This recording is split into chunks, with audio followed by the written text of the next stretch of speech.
semua. Alhamdulillah senang sekali pada hari ini saya Asma selaku host podcast Dinas Pemberdayaan Perempuan, Perlindungan Anak, Pengendalian Penduduk dan Keluarga Berencana Kabupaten Sopeng. Hari ini kita akan berbincang tentang kebijakan penanganan stunting. Dan untuk acara ini tentunya saya tidak sendiri. Saat ini saya sudah bersama dengan Ibu Kepala Dinas, yakni Ibu Haja Andi Husniati SOS MN. Baiklah, kita sama-sama menyapa beliau. Selamat pagi Bu. Pagi. Bagaimana kabarnya hari ini? Ya, alhamdulillah. Sehat ya? Iya. Baiklah, mungkin sebelum beraktivitas di kantor ada hal-hal yang Ibu lakukan dulu sebelum berangkat ke kantor. Biasanya seperti apa itu? Ya, selaku ibu rumah tangga, tetap kerjanya namanya ibu rumah tangga. Kerjanya itu aktivitasnya sebagai ibu rumah tangga yang mana mempersiapkan apa yang bisa dipersiapkan kalau pagi sebelum ke kantor. Iya, baiklah, itu sudah menjadi rutinitas ya dan tugas sebagai seorang ibu. Baiklah, jadi hari ini ada beberapa hal yang akan kami sampaikan kepada Ibu Kadis. Ada beberapa pertanyaan yang nantinya kami sampaikan dan ini tentunya merupakan informasi yang ingin diketahui oleh masyarakat di luar sana. Baik, mungkin yang pertama pada dasarnya kita akan berbincang tentang stunting. Namun sebelum kami melangkah ke stunting, satu hal yang ingin kami pertanyakan dahulu yaitu di luar sana mungkin masih banyak orang yang belum mengetahui tentang program KB dan Bangga Kencana. Mungkin bisa diberikan penjelasan tentang apakah itu program KB dan apakah itu program Bangga Kencana. Ya, terima kasih. Terkait dengan program KB merupakan program keluarga berencana yang dicanangkan pemerintah Indonesia sejak tanggal 20 Desember tahun 1957 di Gedung Ikatan Dokter Indonesia. Sedangkan tujuan program KB itu adalah untuk menjalankan kelahiran dan menjalankan kehamilan dan untuk mencegah kehamilan yang tidak diinginkan. Sedangkan program Bangga Kencana merupakan program kependudukan keluarga berencana dan pembangunan keluarga yang dicanangkan oleh pemerintah pada tahun 2014. Kemudian KKBPK melihat kependudukan secara holistik, bukan hanya dengan bicara pengendalian lahir, menjalankan kehamilan, tapi bagaimana BKKBN melihat kependudukan itu dari kuantitas dan peranan keluarga dalam pembangunan penduduk di masa depan nanti. Wah, luar biasa sekali ya ternyata program KB dan program Bangga Kencana itu sendiri. Nah, terus mungkin ada manfaat dari kedua program ini, Bu, mungkin bisa juga disampaikan kepada kami manfaatnya seperti apa? Ya baik, perlu kita ketahui bersama manfaat dari ikut program keluarga berencana, terutama manfaatnya untuk si wanita itu sendiri.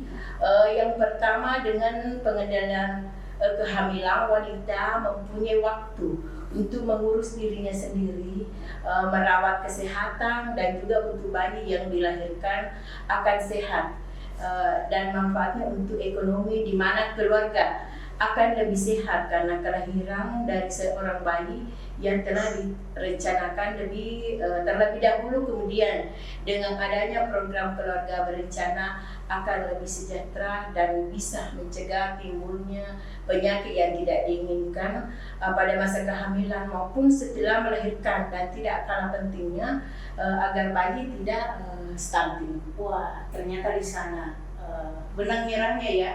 Jadi pada dasarnya program keluarga berencana dan Bangga Kencana ini ternyata sangat berguna, terutama bagi kaum perempuan. Jadi termasuk saya ya Bu, di sini sangat berguna.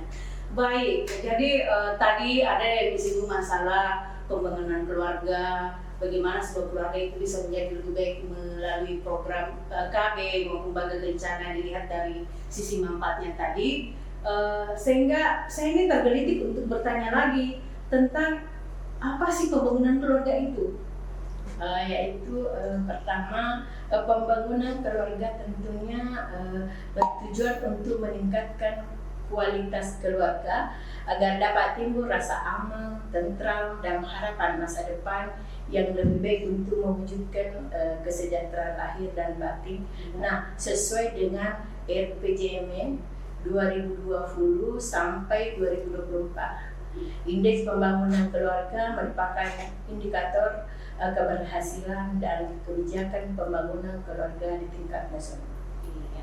Baik, jadi tadi kami sudah mengajukan pertanyaan, 3 pertanyaan yang tentang keluarga. Nah, ujungnya kita lari ke stunting. Jadi stunting ini merupakan isu nasional yang kemudian juga ditangani secara nasional, di mana ada Kepresnya, kemudian diturunkan ke provinsi, ke daerah, sampai kabupaten dan desa-desa. Kami jadi penasaran, karena masih banyak sekali orang yang belum tahu stunting itu seperti apa. Ada pendapat yang mengatakan bahwa anak yang pendek itu stunting, seperti itu loh di luar sana. Jadi kami juga ingin tahu sebenarnya stunting itu apa. Ya, terima kasih. Sebenarnya yang pertama-tama itu stunting sebenarnya adalah gagal tumbuh ya. Tidak di bukan artinya ketika dia pendek itu dinamakan stunting, tapi itu tidak kalah pentingnya juga kita itu di KB ada namanya pendampingan keluarga, yaitu seperti Cati, Nifa, Baduta, itu seperti itu yang kita dampingi sekarang dalam pencegahan namanya stunting. Iya, jadi yang menjadi poin penting adalah bahwa tidak semua orang yang pendek itu stunting. Iya.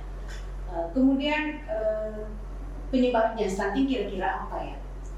Ada 2 faktor sebagai terjadinya itu atau utama terjadinya namanya stunting pada anak, yaitu kurangnya asupan gizi pada ibu selama hamil. Yang kedua yaitu kebutuhan nutrisi anak yang tidak tercukupi. Iya, jadi itu lebih kepada makanan. Iya, makanan. Iya. Kemudian kalau kita berbicara tentang dari asupan gizi tadi, kemudian dari mungkin juga ada pola makan, pola asuh. Mungkin ada upaya yang bisa dilakukan untuk melakukan pencegahan terjadinya stunting, ataupun kalau misalkan sudah ada stunting di sini, ada upaya yang bisa dilakukan untuk mengurangi stunting tadi.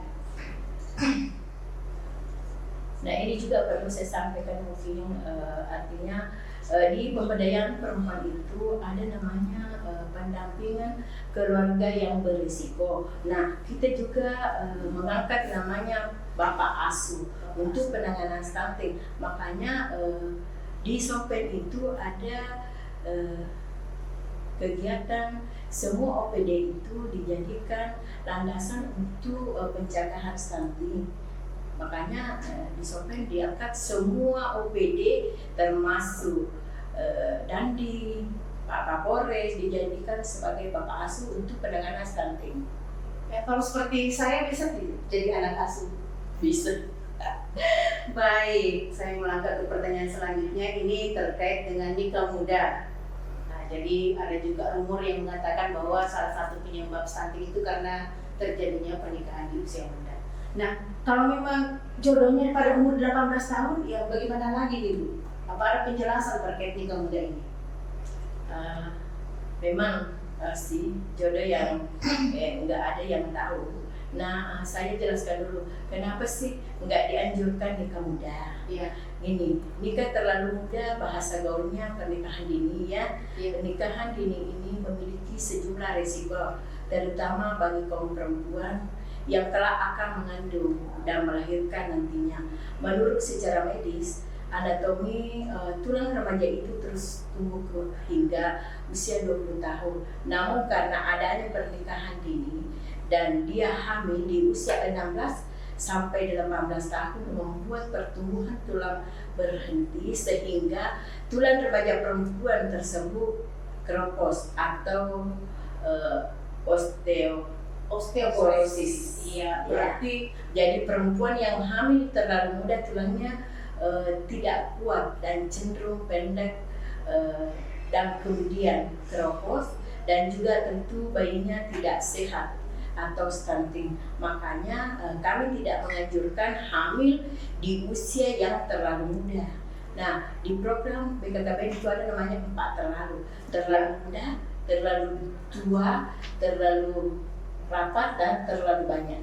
Ada namanya 4T ya. Jadi itu proses dalam melahirkan anak ini, yang melahirkan anak terlalu muda, dan biarkan anak terlalu tua, terlalu muda, terlalu muda, terlalu tua. terlalu muda, terlalu banyak, dan terlalu parah.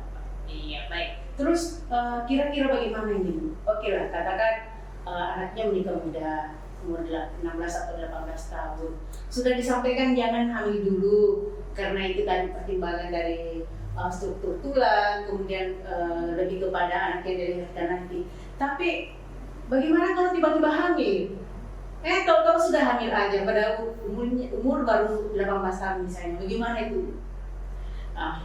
Itu tadi kehamilan artinya dapat mendapatkan keturunan, tapi tidak menjamin keturunan itu apakah bisa bagus atau bagaimana, seperti apa. Itu biasa yang kita laksanakan. Jangan terlalu muda nikahnya, sempat anak melahirkan anak, akhirnya jadi stunting. Gitu. Jadi jangan sampai ada anak yang melahirkan anak, Akhirnya jadi stunting. akhirnya lebih cenderung stunting ya. Kemudian selanjutnya kita ini sudah banyak sekali bertanya kepada ibu, namun masih ada satu hal yang ingin saya tanyakan.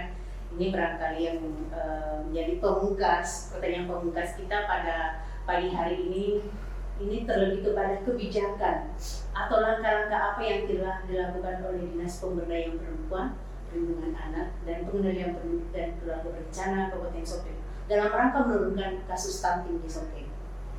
Langkah-langkah yang selama ini kita laksanakan di Kabupaten Sopeng yaitu pencegahan sebelum menikah, pendampingan ibu menyusui atau ibu nifas, baduta, dan lain sebagainya. Iya, jadi dari pendampingan sebelum mereka menikah, kemudian pendampingan setelah menikah, kemudian baduta bayi 2 tahun, itu rutinitas itu kontinu dilakukan oleh dinas. Iya, ada memang pendampingan istilahnya, pendampingan di desa-desa, dari rumah ke rumah ada. Jadi semua wilayah ini, Semua 8 kecamatan. Ya, dan itu sudah ada namanya TPK, tim pendamping keluarga yang berisiko. Tapi tidak selamanya itu yang berisiko stunting, tidak. Banyak indikator yang perlu kita kondisikan. baik. Teman-teman semua, jadi kita sudah berbincang tadi dengan Ibu Kepala Dinas dan ada banyak hal yang telah disampaikan oleh beliau terkait kebijakan dalam penanganan stunting. Satu hal yang bisa kami garis bawahi dari bincang kita pada pagi hari ini, yang pertama, sebagai seorang perempuan kita harusnya lebih memahami tentang program KB, karena di sana ada banyak manfaat yang pada dasarnya berguna untuk kita, terutama kaum perempuan. Kemudian yang perlu digarisbawahi lagi adalah jangan nikah muda, dan ketika nikah muda, terlanjur nikah muda, jangan hamil dulu. Mungkin seperti itu? Iya. Baik, kami mengucapkan banyak terima kasih kepada Ibu yang telah meluangkan waktu kepada kita menemani bincang-bincang kita pada hari ini. Mudah-mudahan informasi yang kami sampaikan pada hari ini ada manfaatnya kepada teman-teman semua. Untuk hari ini podcast kita cukup sampai di sini. Kami mengucapkan terima kasih atas segala perhatiannya. Assalamualaikum warahmatullahi wabarakatuh.